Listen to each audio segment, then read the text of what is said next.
그리고 이제 미국의 3분기 GDP 경제 성장률이 발표가 됐습니다. 보니까 무려 4.9%의 성장률을 기록하면서 이제 시장 예상치를 크게 웃돌았거든요. 이렇게 크게 오른 이유가 있을까요? 일단은 기여도를 보니까 이제 그 전체 미국 경제 성장의 한 55%가 이제 개인 소비입니다. 민간 소비가 차지했고요. 네. 민간 소비가 좀 좋았던 이유, 3분기라 그러면 이제 7, 8월 여름철이 들어갔는데 여름철에 미국 소비자들이 좀 그 지갑을 많이 열었다고 해요. 뭐 여러 이벤트들도 있고, 근데 우리가 상식적으로 생각이 좀 이해가 안 가는 게 네. 이렇게 고금리에, 예. 과연 그 이 정도 4.9%는 사실 저게 이제 미국의 평균적인 경제 성장률이 그 앞에 보시면 알겠지만 한 2%대 초반 예. 정도거든요. 그러니까 너무 높은 거예요. 예. 뭐 3%대 이상만 돼도 높다고 할 수 있는데 거의 5% 가까이니까 높은 건데, 미국 개인들이 소비를 해서 저렇게 성장률을 높일 수 있을까라는 의문이 있긴 한데, 이게 논리는 그런 거죠. 이제 미국 개인들이 코로나 때 저축을 좀 많이 한 거죠. 예. 그거를 가지고 이제 계속 좀 버티는데 아직까지는 그 저축의 여력이 소비로 좀 이어지고 있는, 예, 그런 상황이고, 그리고 민간 투자도 한 8.4% 정도 증가했습니다. 그러니까 개인 소비가 4% 증가했는데 민간 투자는 돈 없죠.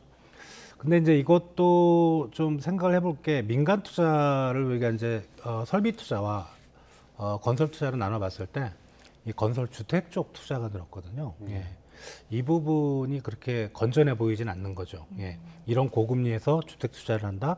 이건 나중에도 문제가 될 것 같고, 또 오히려 미국 경제를 앞으로 긍정적으로 보는 관점에서 설비 투자가 늘어야 되는데 주택 투자 중심. 또 하나는 지금 미국 정부의 정부 지출이 엄청 많이 늘었습니다. 올해 초에 이제 피치가 미국 그 신용 등급을 하락하는 이유가 미국 정부가 너무 지출을 많이 해서 재정 적자가 크다, 그런 이유였는데, 네. 특히 미국 정부의 최근 그 지출이 느는 원인 중에 하나는 이제 우크라이나 전쟁 때문에 군비 지출이 많이 늘었어요. 그래서 그런 삼박자가 맞아 떨어지면서 2021년 4분기에 그때 전기 대비 연율 7.0% 정도 나왔는데, 네. 그 이후로 거의 한 2년 정도죠. 그래서 가장 높은 수준을 좀 기록을 했습니다. 네. 이렇게 그 경제 성장률이 뭐 수치로 보면 이례적이긴 하지만 이렇게 높게 나오면 오히려 긴축 기조가 이어지는 거에 대한 그런 지지의 목소리가 더 높아질 수 있을 것 같은데. 예, 맞습니다. 미국 경기가 좀 오히려 침체해야 하는 게 긴축 기조를 좀 마무리하는 그런 요인이 될 수 있지 않을까 생각이 드는데요. 이제 시장에서 난감한 상황이죠. 네, 예를 들어 그렇죠. 이제 미국 경제 성장률이 높아진다는 거는 미국 기업들의 실적이 좋아질 가능성이 예. 있고, 그럼 이제 주가가 올라가야 되는데, 사실은 최근에 미국 경제 지표가 뭐 꼭 3분기 GDP 아니더라도 계속 호조를 보였는데 예. 주가가 좀 지지부진한 거는 이게 이제 좀 아주 이례적인 상황인 거죠. 경제가 좋으면 그동안에 미국 연준이 금리를 빠르게 올렸던 거에 명분이 서는 거고, 예. 또 나아가서는 경제가 아직까지 좋네, 그렇게 금리를 많이 올렸어도 그러면 금리를 더 올릴 가능성이 있는 예. 거죠. 그래서 이제 이게 경제 성장률이 참 4.9%는 상당히 좋고, 주식시장은 주가는 사실 폭등해야 되는데, 예. 예. 오히려 이제 이게 미국 연준의 고금리 정책 기조를 장기화할 수 있는 우려, 이런 것 때문에 금융시장에서는 좀 안 좋은 신호로 보고 있습니다. 네.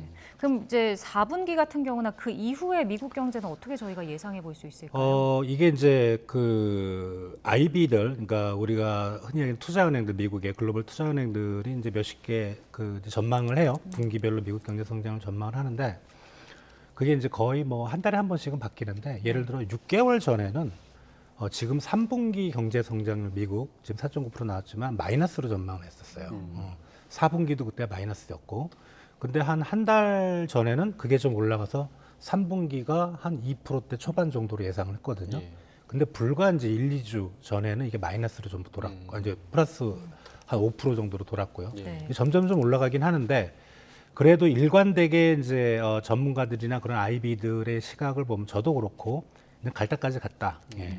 이건 일시적인 영향이 클 거고, 그리고 이제 4분기 이후에는 미국의 문제가 뭐냐면 이제 그동안에 그 미국 개인들이 저축해놨던 그런 저축액이 이게 왜 저축이 됐냐 하면은 이제 코로나 때 쓸 수 없었던 그런 것도 있고 미국 정부가 지원해 줬던 어떤 재정 규모도 컸고 그런 것들이 이제 한계를 보일 거다. 또 하나는 사실 이제 바이든 정부는 그 학자금 대출이 그동안 미국에 많았는데 그거를 이제 상환을 유예를 하는 원래 정책을 썼었는데 최근에 얼마 전에 대법원에서 이제 그거는 계속 뭐랄까 채무 불이행, 뭐 도덕적 해이 이런 문제로 인해서 그냥 학자금 대출했으면 시장 논리에 의해서 그냥 환습 받아라. 이제 그게 이제 4분기부터 시작이 되는 거거든요. 이게 큽니다. 이제 그런 요인들을 생각을 해보면 4분기부터는 미국 경제 성장률은 많이 떨어지지 않을까. 그래서 지금 나오는 얘기는 4분기에 한 0%대, 그러니까 0.0에서 0.9 정도가 0%대인데 예. 마이너스까지는 안 나올 거고 그게 내년 1분기, 2분기까지는 0%대가 나올 거라는 시각들이 지금 많이 높습니다. 네.